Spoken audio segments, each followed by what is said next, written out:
You know, usually when we talk about like incredible customer service, we picture something really small and intimate. Right, like your neighborhood coffee shop. Yeah, You know? exactly. You walk in, the barista catches your eye, they start making your usual order without you even saying a word, and they asked how your dog is doing.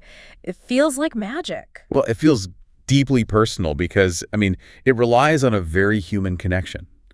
That barista's operating on memory and daily repetition and just genuine face-to-face interaction. But then you step into the world of massive global supply chains and Fortune 500 companies, and, well, relying on a barista's memory just doesn't scale. No, not at all. Like a local coffee shop owner might know, 200 regulars? A global manufacturer cannot memorize the individual preferences, the purchasing habits, and the logistical needs of 10 million separate people. Right, it's impossible. Yet as consumers, our expectation for that exact same level of personalized, seamless service, it really hasn't changed. We still want the massive corporation to know exactly who we are. And that tension right there between scaling up an operation globally while somehow staying intimately connected to the individual buyer, that is the defining challenge of modern business. Yeah. We're basically looking at a fundamental evolution in how commerce works. And to frame this, there's a really great quote from Microsoft founder Bill Gates that we found in the APICS CSCP manual. It captures this shift perfectly. Oh, I know the one. Yeah, he noted that a manufacturer or retailer that responds to changes in sales in hours instead of weeks is no longer at heart a product company, but a service company that has a product offering. Which completely flips the traditional script. If you think about it, decades ago, if your factory made the absolute best, most durable widget on the market, you won. You dominated. Right. People would put up with terrible shipping or, bad customer support just to get your superior widget. Because the product was king. Exactly. But today, the widget is just the baseline requirement. Because of global competition, offshore manufacturing, and tech, customers just assume the product will be high quality. Yeah, that's just table stakes now. Right. So the real differentiator, the thing that determines if a company lives or dies, is the service wrapped around that product. And our mission for today's deep dive is to use the APICS supply chain manual to look under the hood. We're going to unpack exactly how massive organizations build the central nervous system required to become that service-obsessed company. And building that nervous system is, it's a monumental task. Yeah. To pull it off, an organization has to completely abandon a very common, very traditional mindset. Which is? They have to stop treating everyone equally. Okay, let's unpack this. Because abandoning the idea of treating everyone equally sounds, a bit jarring at first. It does, yeah. But the manual emphasizes that to serve us perfectly, an organization has to figure out exactly who they are serving. And this requires a total philosophical shift towards CRM, or customer relationship management. Right, and when people hear the acronym CRM, they instantly picture like a software dashboard on a computer screen. Yeah, Salesforce or something. Exactly. But the text makes it really clear that CRM is a philosophy first and a software second. The software is merely the enabler. So the philosophy is the core. Exactly.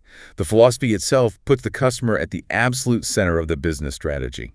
And the foundational step of that philosophy is customer segmentation. Right, where an organization takes this massive faceless crowd of potential buyers and intentionally slices them into specific manageable groups based on distinct characteristics. And they segment us in so many overlapping ways. You've got the obvious baseline data, right? Demographics, geographic location, age, income level. Yeah, but then it gets way deeper into psychological profiling and attitudes. Like, are you a customer who is highly engaged on social media? Are you environmentally conscious? They even segment us by our preferred contact channels. Wait, contact channels, like how we reach out to them. Yeah, and that contact channel segmentation reveals the hidden operational costs of customer service. Companies trap whether you prefer to interact over the phone, via email, or through self-service app. Oh, I see. Because interacting with you over the phone, using a live human being, costs the company significantly more per minute than if you just use their automated website. Precisely. Recognizing this, organizations segment out the people who are willing to use self-service and strategically reward them. So when you get a discount for setting up paperless billing or enrolling in automated payments, the company isn't just being generous. Not at all. They are financially incentivizing you to permanently lower their operational costs. Wow. But there is an even more ruthless and arguably more vital way they segment us, right? customer value. Yes, this is huge. The manual brings up the Pareto effect, which we often call the 80-20 rule, and seeing this mathematical principle applied to human customer segments is kind of staggering. It really is. Roughly 20% of a company's customers generate 80% of their total revenue. Wow. What's fascinating here is that once an organization maps out that specific data point, their entire supply chain strategy must adapt. They stop chasing sheer sales volume and start optimizing for sheer profitability. Because that top 20% of buyers, they are the economic engine funding the existence of the whole company. Exactly. Leading-edge organizations actively engineer their logistics and support systems to ensure those top-tier customers receive measurably better, faster service than everyone else. You know, I was trying to think of a way to visualize the danger of ignoring this.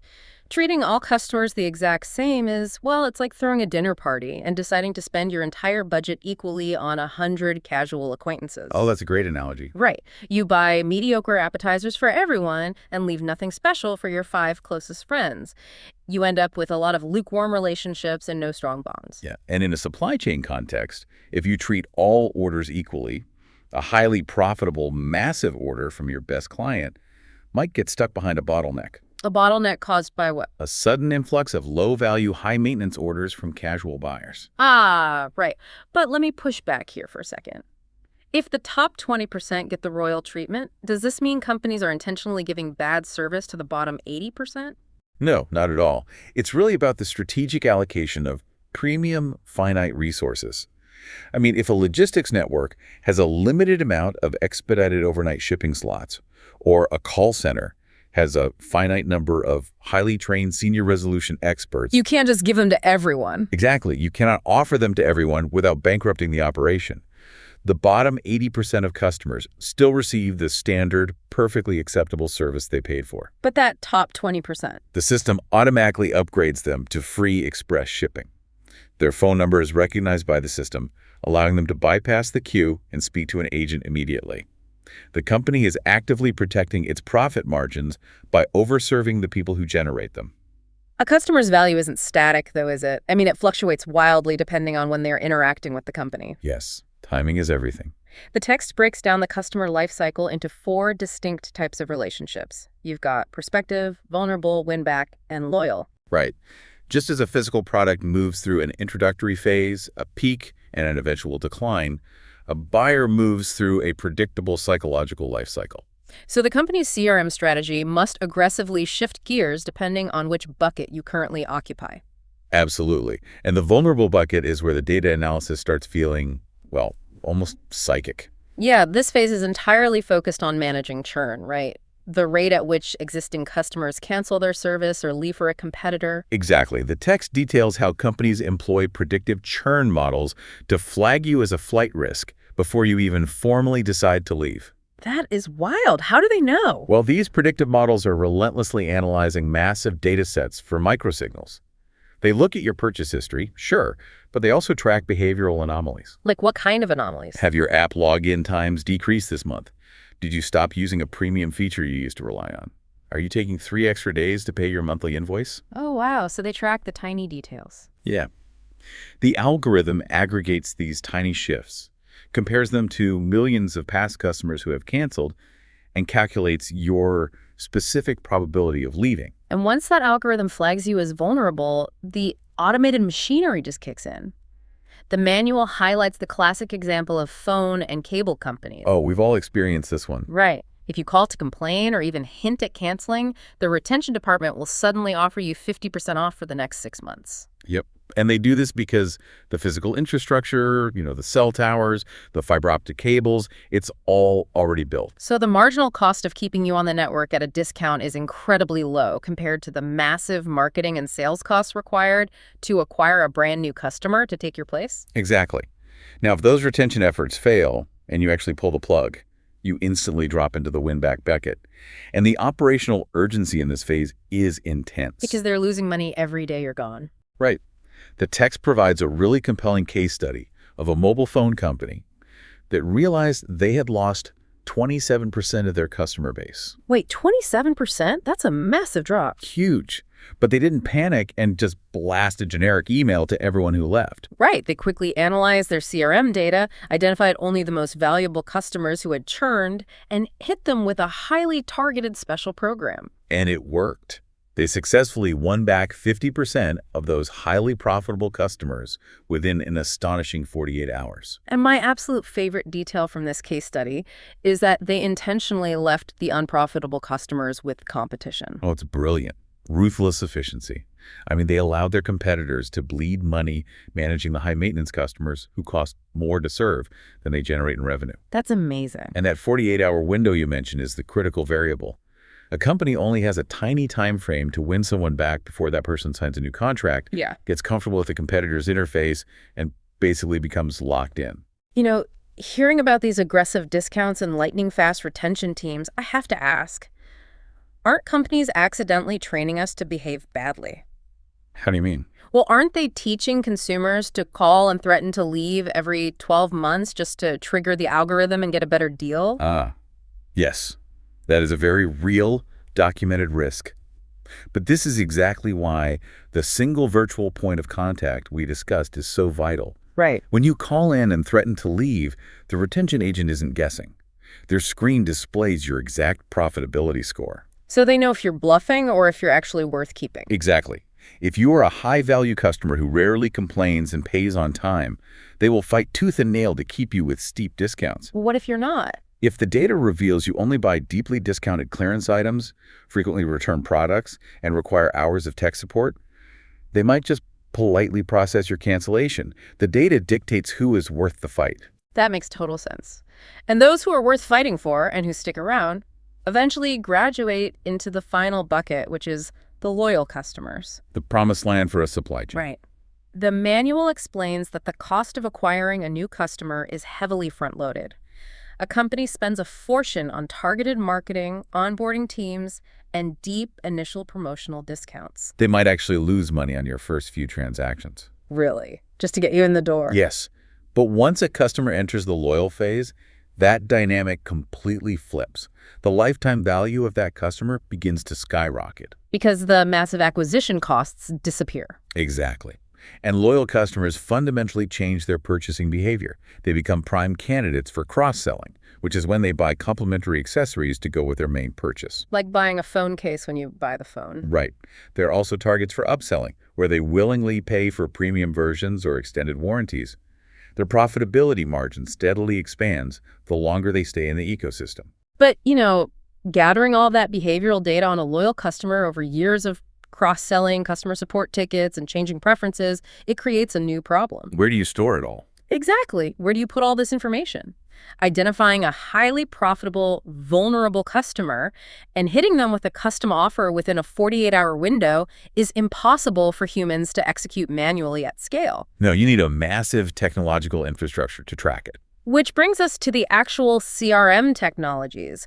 CRM technology is like a digital nervous system where the left hand finally knows what the right hand is doing. Yeah, and creating what the text calls a single virtual point of contact is the holy grail of these systems. Oh, I have lived the opposite of this. We all have. Yeah. Have you ever called a large company, explained your complex issue to the billing department, gotten transferred to technical support, and had to re-explain the entire agonizing story from scratch? Yes, it is the most frustrating experience. Well, that frustrating experience is a failure of the single virtual point of contact.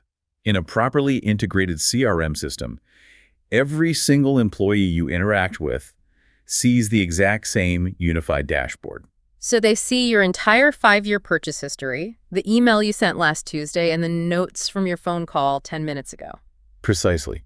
Now, the acronyms for this tech stack are everywhere in the manual. You have EBS, or Enterprise Business Systems. That acts as the foundational backbone, right? Holding the hard financial ledgers, inventory counts, and transaction data. Exactly. Then you have SFA, Salesforce Automation. SFA is critical for managing the human element of complex sales, especially in business-to-business environments. Why is it so critical? Well, without it, you might have a scenario where one division of a massive tech company pitches a software solution to a client, while another division from the exact same company pitches hardware to that client an hour later. Oh, so the sales reps are basically stepping on each other's toes. Yes. The company looks entirely disorganized, and the client gets frustrated. SFA provides a central ledger for the relationship, tracking every interaction, managing the sales pipeline, and ensuring the customer receives a unified professional approach. Got it.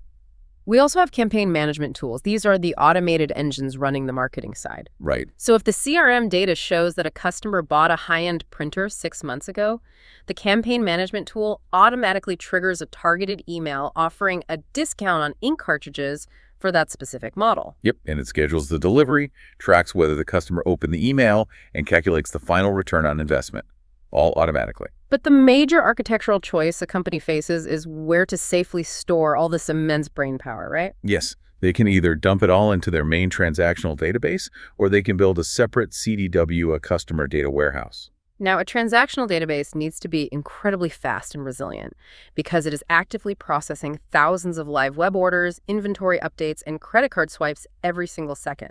Exactly. Now imagine you suddenly ask that same live database to run a massive, complex historical analysis. Like what? Like you wanted to figure out which 10,000 customers are most likely to churn this month based on 3 years of behavioral data. Oh, that sounds heavy. Very. That specific query requires enormous computing power.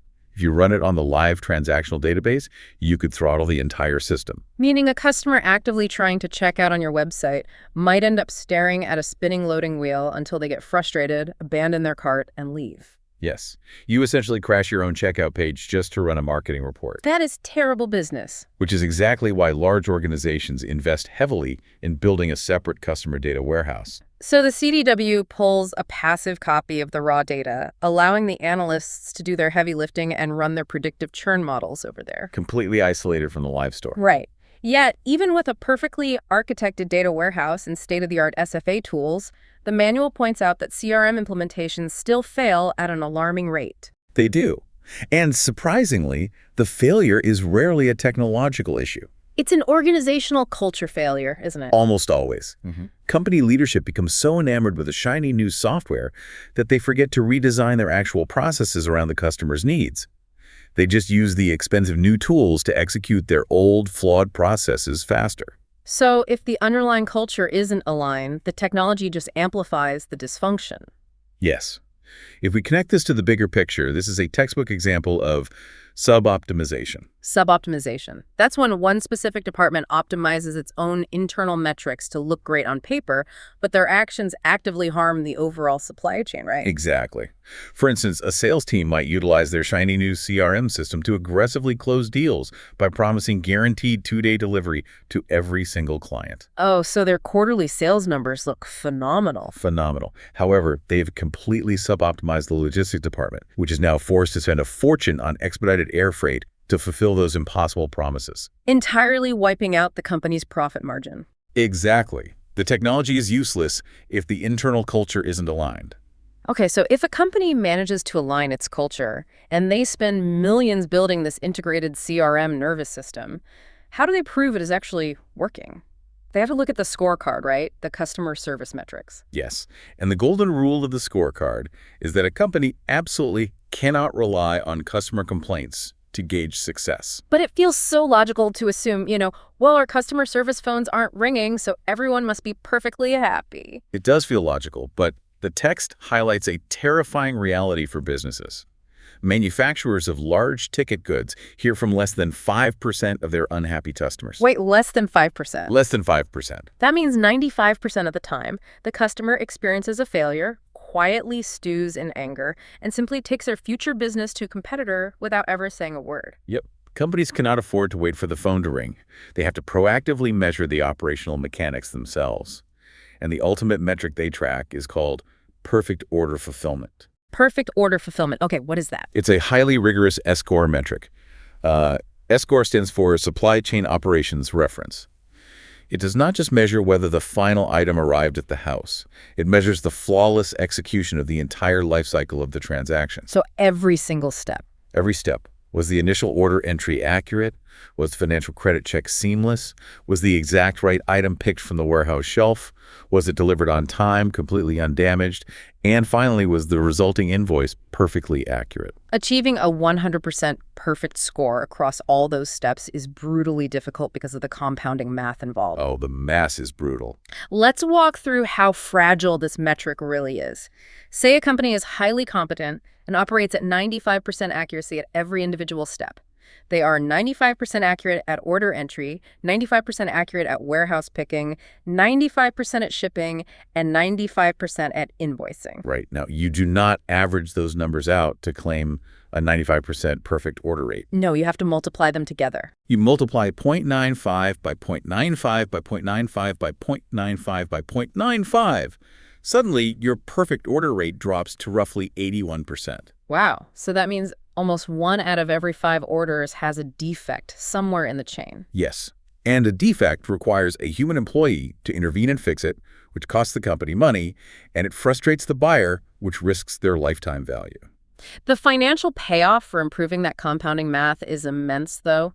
The text notes that according to AMR research, just a 3% increase in perfect orders equates to a 1% increase in total company profits. That is a massive injection directly to the bottom line. And improving that score comes down to balancing 2 critical operational metrics: fill rates and cycle times. Fill rates measure what percentage of the ordered product you actually had physically in stock to ship, right? Correct. And cycle times measure your overall speed. Now, interestingly, when forced to choose between sheer speed and reliable consistency, supply chain professionals will almost always prioritize consistency. Which completely flips my assumption, because as a consumer, I always think I just want my item as fast as humanly possible. We all do. But consistency is far more valuable to a supply chain because it removes uncertainty. Okay, give me an example. If a business-to-business buyer knows a delivery will take exactly 4 days, every single time without fail, they can plan their own manufacturing inventory around it perfectly. Right. But if the delivery takes 2 days sometimes, but 6 days other times... That unpredictability forces the buyer to purchase extra safety stock just in case the truck is late. And that excess safety stock takes up warehouse space and ties up precious capital. Here's where it gets really interesting. This intense need for consistency leads to a fascinating psychological tactic used by massive organizations. Oh, managing expectations. Exactly. Managing expectations by purposefully under-promising and over-delivering. The text uses commercial airlines as a prime example of this. They are the masters of it. An airline will quote you a highly generous padded flight time. They will state the flight is 3 hours long, knowing full well the actual flying time is only 2 hours and 40 minutes. Right.